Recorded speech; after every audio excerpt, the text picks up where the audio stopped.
চলতি বছরেই বাংলাদেশ পাকিস্তানের মধ্যে বিমান চলাচল শুরু হবে বলে জানিয়েছেন পাকিস্তানের হাই কমিশনার সৈয়দ আহমদ মারুফ। দুদেশের সরকার এই বিষয়ে কাজ করছে বলেও জানান তিনি। রাজধানীর একটি হোটেলে বাংলাদেশ পাকিস্তান বিজনেস ফোরামের মতবিনিময় সভায় এসব কথা বলেন পাকিস্তানের হাই কমিশনার। এর আগে দ্বিপাক্ষিক ব্যবসা বাণিজ্য প্রসারে একমত হন দুদেশের ব্যবসায়ীরা। আরও জানাচ্ছেন শারফুল আলম।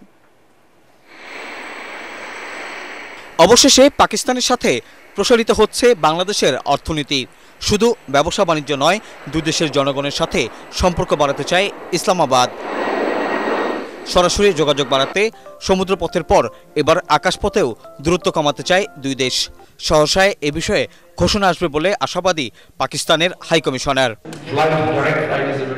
আমরা দুদেশের মানুষের সাথে যোগাযোগ বাড়াতে চাই।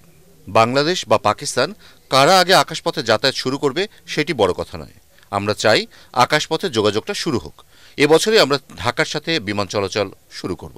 সঠিক প্যাড আর সঠিক তথ্য দিয়ে কেশু সামলে নিব এক হয়ে। Monalisa sanitary napkin. পরিসংখ্যান বলছে 2023-24 অর্থবছরে পাকিস্তান থেকে বাংলাদেশে $650 মিলিয়ন পণ্য আমদানি করলেও এর বিপরীতে রপ্তানি হয়েছে মাত্র $61.9 মিলিয়ন পণ্য। দ্বিপাক্ষিক ব্যবসা বাণিজ্যের বৈষম্য দূর করতে চান দুই দেশের ব্যবসায়ীরাও। দুদেশের মধ্যকার চলমান বাধাগুলো দূর করা গেলে উভয় দেশের বাণিজ্য সহ পারস্পরিক সম্পর্ক আরও জোরদার হবে। আগামীতে বাংলাদেশের সাথে ব্যবসার প্রসারে পাকিস্তানের উদ্যোক্তারা বাংলাদেশে বিনিয়োগ করবে।